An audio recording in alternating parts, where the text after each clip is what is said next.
Octobre 2025, un projet majeur se prépare dans les couloirs de Bruxelles. La présidente de la Commission européenne Ursula von der Leyen l'a annoncé officiellement le 10 septembre 2025, pour les entreprises innovantes, nous préparons le 28e régime. Derrière ce nom technique se cache une initiative qui pourrait redéfinir les règles du capitalisme européen, et pourtant, la majorité des citoyens français n'en ont jamais entendu parler. Alors projet révolutionnaire ou menace pour les droits sociaux, restez jusqu'à la fin pour comprendre ce qui se trame réellement. L'histoire du 28e régime commence véritablement en avril 2024 avec la publication d'un rapport commandé par la Commission européenne. L'ancien Premier ministre italien Enrico Letta y évoque pour la première fois ce concept dans un document intitulé Bien plus qu'un marché.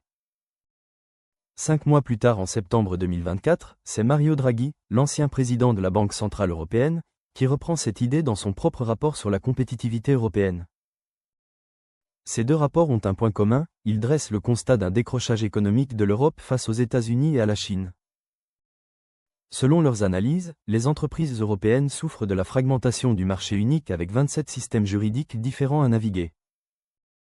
Le 28e régime serait donc la solution, un cadre juridique optionnel unifié permettant aux entreprises de choisir un système européen plutôt que les législations nationales.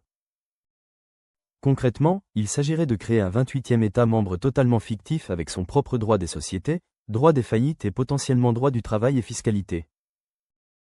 Toutes les entreprises européennes pourraient opter pour ce régime alternatif à la place de leurs législations nationales respectives. Mi-octobre 2024, l'association EU Inc. qui fédère plusieurs startups et fonds de capital risque lance une pétition en faveur de ce projet.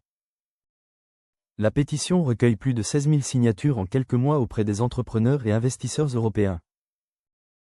Le 28 janvier 2025, la veille de la présentation du Grand Plan pour la compétitivité européenne, EU Inc. publie un plan détaillé de 40 pages. Ce document décrit précisément le 28e régime idéal selon les promoteurs du projet avec des propositions très concrètes. Première mesure, création d'entreprises en 24 heures entièrement en ligne via un guichet numérique unique européen. Plus besoin de passer devant notaire comme c'est encore le cas en Allemagne ou en Autriche actuellement. Deuxième proposition, un registre en ligne centralisé où tous les actes de la vie de la société seraient inscrits sur une plateforme unique. Troisième point, des stocks options uniformisés pour les salariés des sociétés sous ce régime quel que soit le pays.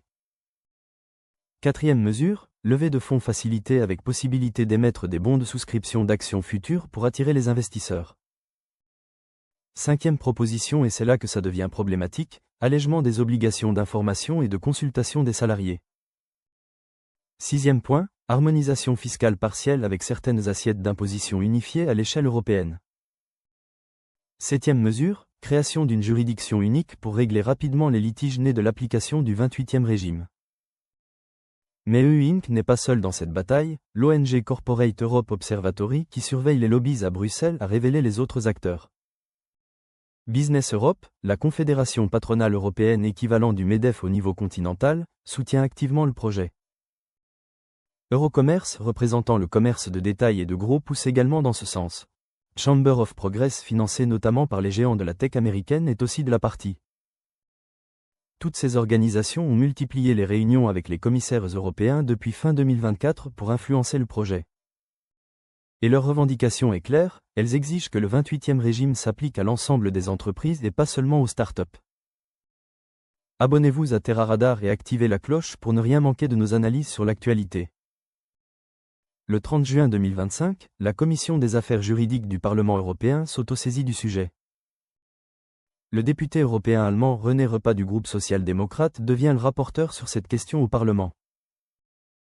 Son rapport reprend l'essentiel des propositions de EU Inc., tout en demandant que les droits des salariés ne soient pas affectés. Le rapport préconise aussi d'ouvrir le régime optionnel à toutes les entreprises, confirmant ainsi la demande des lobbies patronaux. En juillet 2025, la Commission européenne lance une consultation publique pour préparer son projet législatif. Le questionnaire en ligne reste ouvert jusqu'au 30 septembre 2025 invitant toutes les parties prenantes à donner leur avis. Au final, 879 contributions libres sont reçues par la Commission européenne lors de cette consultation. L'Allemagne domine largement avec 28,5% des répondants, soit près d'un tiers des contributions totales. La France est quasi absente avec seulement 5,2% des contributions, un écart qui en dit long sur la mobilisation. De nombreux acteurs économiques allemands et autrichiens plébiscitent l'initiative selon l'analyse des contributions. Ils y voient un moyen de contourner la lourdeur de leurs procédures nationales, notamment l'obligation de passer devant notaire. L'Allemagne et l'Autriche pointent respectivement au 125e et 127e rang sur 190 en matière de facilité de création d'entreprises. À titre de comparaison, la France occupe la 37e place dans ce classement Doing Business. Les puissantes organisations patronales allemandes comme la DIHK et la VDMA ont apporté un soutien officiel à la proposition. Le dernier jour de la consultation, de nombreuses organisations patronales basées à Bruxelles se manifestent massivement. La table ronde des industriels européens, l'un des lobbies les plus puissants du continent, se prononce en faveur. Digital Europe, représentant les entreprises technologiques européennes, dépose également une contribution favorable. SME United, défendant les petites et moyennes entreprises, apporte son soutien. Des entreprises individuelles comme eBay et Deutsche Börse Group participent aussi à la consultation. La Confédération des entreprises suédoises fait partie des contributeurs favorables au projet. Du côté français, parmi les rares contributions, on trouve celle de la CPME, l'organisation patronale des PME. Le Cercle Montesquieu, club de juristes d'entreprises proches du MEDEF, est aussi de la partie. Ces deux organisations se prononcent fermement en faveur de la proposition européenne. Le Cercle Montesquieu va même plus loin en estimant qu'il faudrait étendre l'harmonisation à d'autres pans du droit. Un consensus émerge parmi les répondants pour refuser que le 28e régime soit instauré par une directive européenne. Les contributeurs favorables préfèrent massivement la forme du règlement européen directement applicable. La directive nécessiterait une transposition dans chaque État avec le risque de divergences supplémentaires selon eux. Ce choix procédural pourrait devenir un point de friction majeur lors des négociations à venir. L'absence quasi totale des syndicats et de la gauche politique dans le débat est l'autre enseignement frappant. Seulement 2 syndicats ont contribué publiquement, la Confédération allemande DGB et la Confédération danoise. Ces deux organisations ont vivement dénoncé un projet menaçant gravement les droits des salariés européens. La DGB rappelle qu'au début des années 2000, le statut de société européenne avait été massivement détourné. Dans 83% des cas, les entreprises allemandes ayant adopté le statut se l'ont fait pour esquiver la participation des employés. En Allemagne, la Mitbestimmung oblige les grandes entreprises à faire siéger des représentants du personnel au conseil de surveillance. Aucune contribution des grands syndicats français n'apparaît, pas un mot de la CGT, CFDT, FO ou CFTC. Pas davantage de réactions officielles des partis de gauche français sur ce sujet pourtant crucial. Pendant ce temps, le patronat européen et français s'est bien mobilisé avec de nombreuses contributions. Au niveau européen, la Confédération européenne des syndicats a réagi dès mars 2025. La CES rejette fermement l'idée d'inclure des dispositions de droit du travail dans un 28e régime. Elle a prévenu qu'elle s'opposerait à tout dispositif permettant de contourner les protections sociales existantes. Le risque serait de court-circuiter le droit du travail national et les conventions collectives selon la CES. 2 eurodéputés macronistes, Stéphane Séjourné et Valérie Hayer, se vantent même du lancement du projet sur les réseaux. Leur publication ne rencontre aucune contradiction significative, ce qui est révélateur du silence politique. La Commission européenne a annoncé qu'elle présenterait un premier projet de texte dès le premier trimestre 2026. Le 17 octobre 2025, une fuite révèle que le projet prendrait la forme d'une directive et non d'un règlement. La base juridique serait les articles 50 et 114 du traité sur le fonctionnement de l'Union européenne. Cette orientation fait bondir les représentants du secteur des startups qui espéraient un règlement européen. Serena Borbotti-Frison, directrice générale d'Alid for Startup, déclare que si la Commission transforme le régime en directive, elle tue l'idée. Il semble que les dirigeants de l'UE aient fait semblant d'écouter les entrepreneurs selon les lobbies. A l'inverse, René Repas se félicite de cette mesure, confiant que la Commission est parvenue aux mêmes conclusions que lui. La méthode qui s'annonce est un grand classique de la construction européenne, l'approche des petits pas. La Commission devrait débuter par une première directive modeste avec quelques mesures de simplification consensuelles. Par exemple, faciliter la création d'entreprises en ligne en 24 heures pourrait être la première brique. Le texte initial n'abordera aucun des sujets explosifs comme le droit du travail ou la fiscalité. Histoire de ne déclencher ni l'opposition des États ni celle des syndicats s'ils venaient à se réveiller. Ensuite, une fois le principe du 28e régime acté, il ne restera qu'à élargir progressivement son champ d'application. Directive après directive, le dispositif s'étofferait sans que personne ne s'alarme vraiment. Cette tactique a déjà fonctionné pour la libéralisation du secteur électrique avec 3 directives successives. Une première directive a entamé le monopole d'EDF et 3 textes plus tard ce monopole avait volé en éclats. Au bout de quelques années, un véritable droit fédéral des affaires parallèles aux droits nationaux pourrait voir le jour. Le mythe fondateur qui sous-tend la promotion du 28e régime repose sur une comparaison trompeuse avec les États-Unis. L'argument est que les États-Unis seraient un marché entièrement intégré avec un seul cadre légal.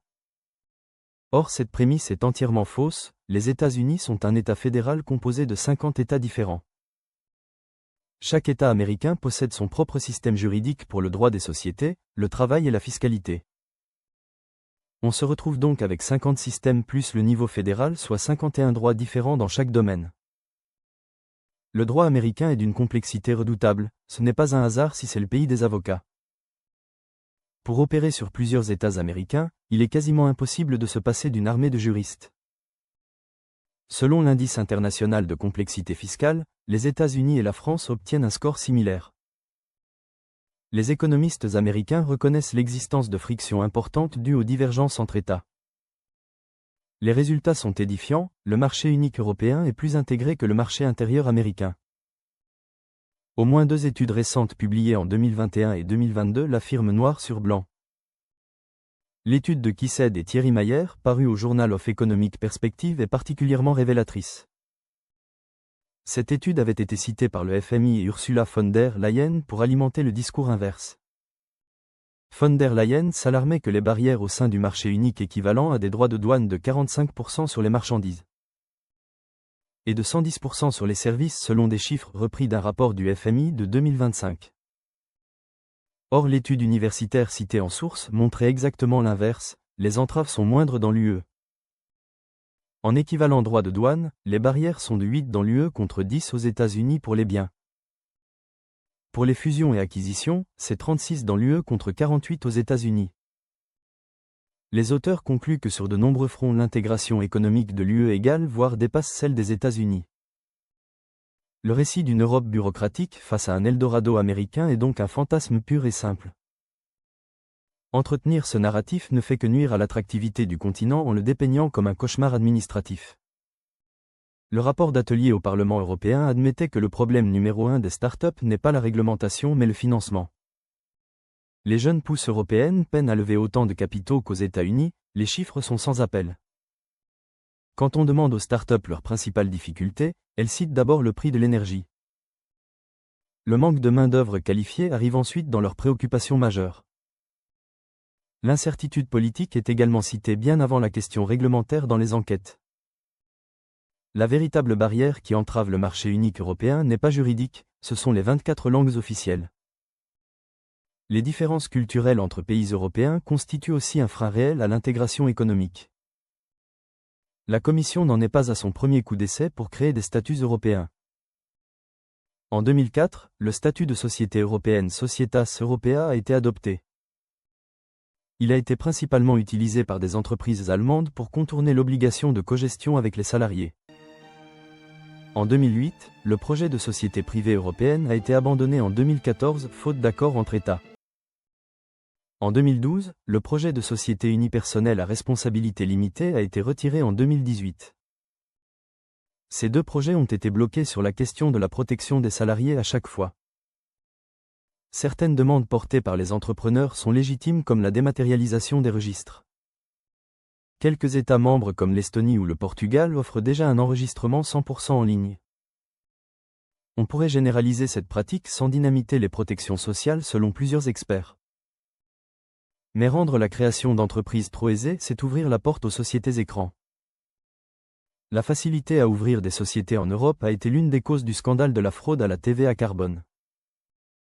Les syndicats européens ont tracé des lignes rouges claires, pas de régression sur le droit du travail. Les conventions collectives nationales ne doivent pas pouvoir être contournées par un régime optionnel. La participation des salariés dans les conseils d'administration doit être préservée notamment en Allemagne. La crainte est celle d'une course vers le bas avec les entreprises choisissant le régime le moins contraignant. Un marché du travail à deux vitesses pourrait émerger selon les syndicats entre entreprises du 28e régime et autres. Certains craignent que l'Europe ne se rapproche davantage du Vietnam que des États-Unis d'Europe en termes sociaux. L'obsession de la compétitivité à tout prix domine actuellement l'agenda politique européen. La menace Trump et le retour du protectionnisme américain renforcent cette dynamique de course à la compétitivité. Et vous, pensez-vous que ce 28e régime est une simplification nécessaire ou une porte ouverte au dumping social en Europe ?